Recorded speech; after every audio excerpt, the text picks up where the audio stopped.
Hey there again. It's Francois here. Welcome to another episode of Peacecraft. Today, I want to speak to you about a vision.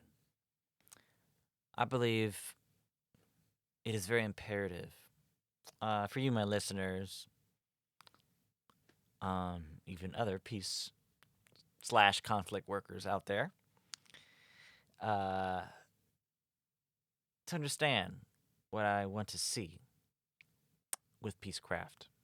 What is the ultimate vision? And so, what I envision is a guild.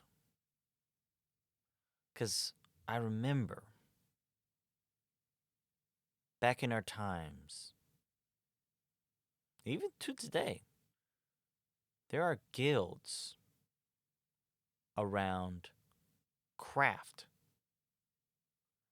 Um, there are artist guilds. There were carpentry guilds. There's even guilds today of engineers and so on and so forth. And I feel like we need that now more than ever. Uh, because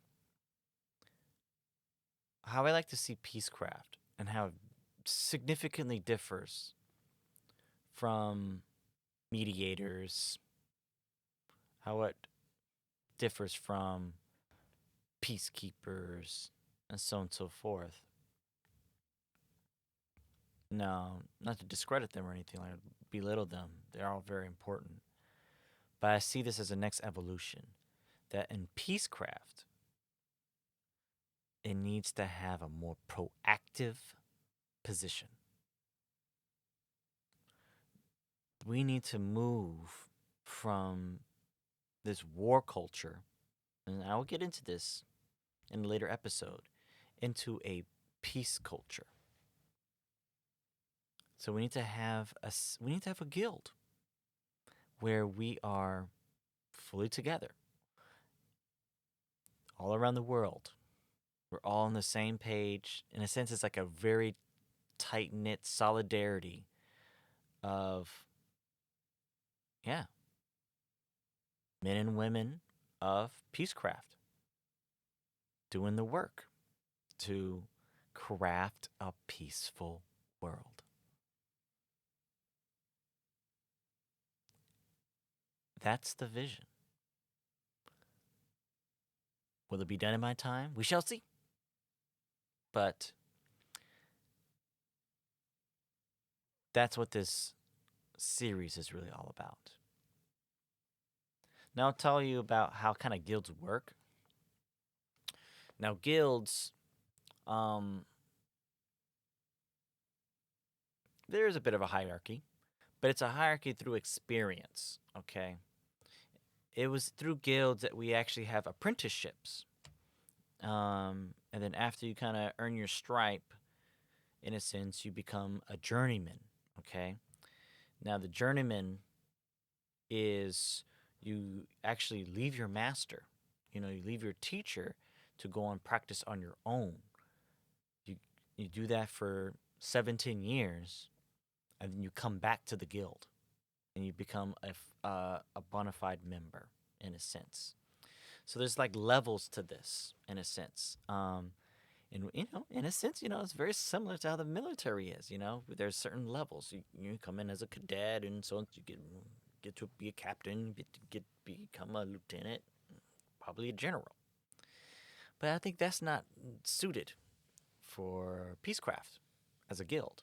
Instead of like guilds, you start off as an apprentice, you move on, and then you become uh, pretty much a status of you become an adept, and when you become an adept, you become you um, go forth as a journeyman, begin to practice what you have studied. You come back, and then you fully become a member of the guild. In a sense, you have to go out to be tested. In a way, um, and from there, get to become a master, and even further, get to become a grandmaster. And in a sense, it's not really that it's a hierarchy of like control in a sense. It's a matter of like experience in a way. Um, I think that's where I really want to get into. Um, because grandmasters and masters, they're not out there ordering around the cadets and everything like that. Instead, I mean, the cadets, the apprentices and adepts, and so on and so forth, they're they're not ordering them around just that. No, that's not how it works. This is all in a teaching environment, a collaborative environment, where uh, for example, in the future, we have this guild of Peacecraft, and a couple villages in, let's say, Peru. They're having some issues and so on and so forth, and so they need the services of the guild, and so they post a job bill, and like, oh, we need your help, this, and they detail the bill, you know, certain stipulations, what's the possible pay, and so on and so forth. Um, and it doesn't always have to be monetary. I think that's the biggest thing that we have to understand here. Could just be like, oh, we'll have lodgings, we'll feed you, etc., etc. Um, but getting back to the process of things, we'll have a master that maybe, you know, get to it, and then he kind of builds his team. Could be with another master, could be with some adepts, and even like some members of the guild, standard members of the guild. And much like any other project,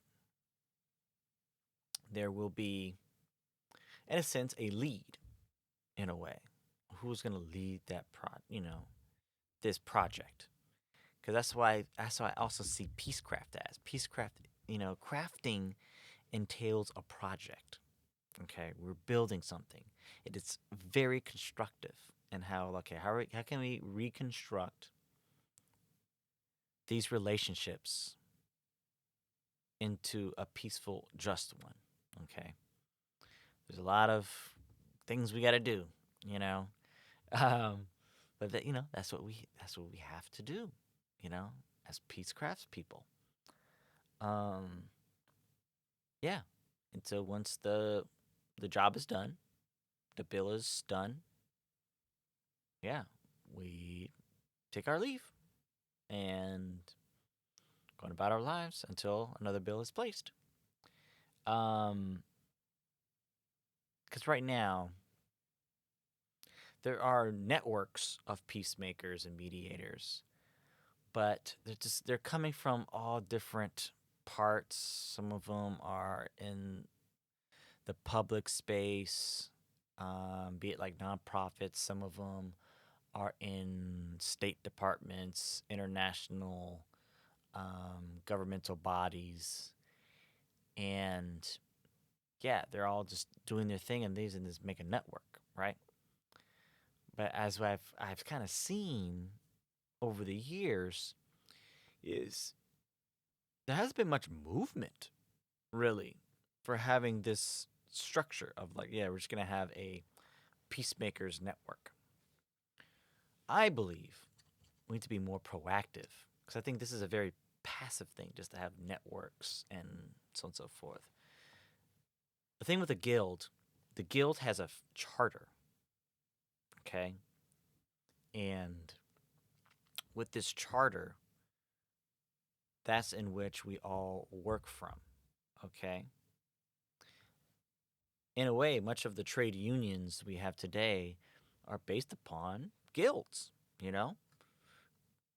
It's a set for us to work in a certain way, right? But also we work for a common goal, you know? Um, Sometimes it's very philosophical, you know? Um, like an artist guild,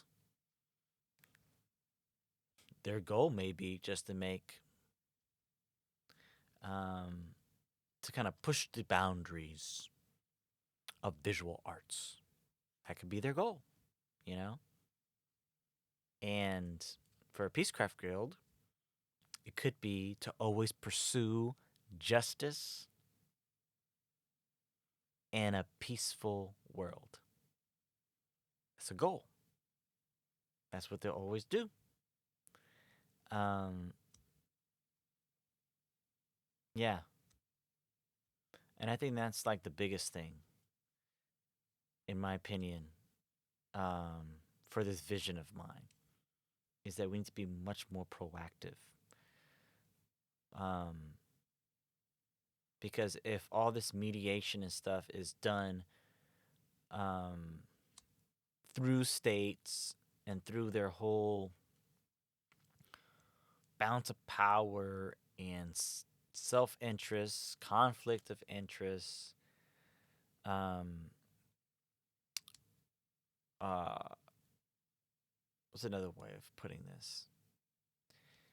Um, the intrusion of corporate power.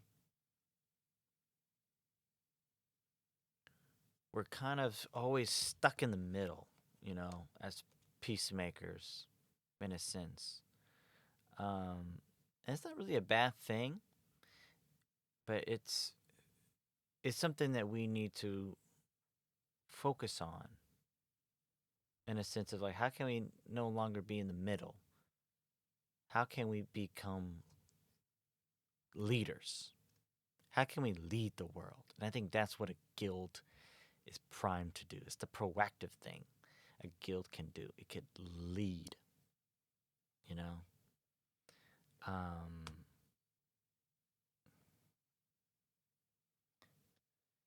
yeah, there's definitely plenty of opportunity for it. There's plenty of peace institutes out there, plenty of practitioners. It's just a matter of bringing everyone together, coming together with a conference and establishing it.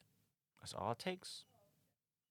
But I think the most important thing, and it's the purpose of of this podcast, is that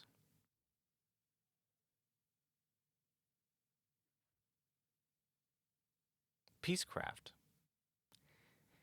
needs to be fully articulated and understood. Once this is fully articulated, understood into its more core form, and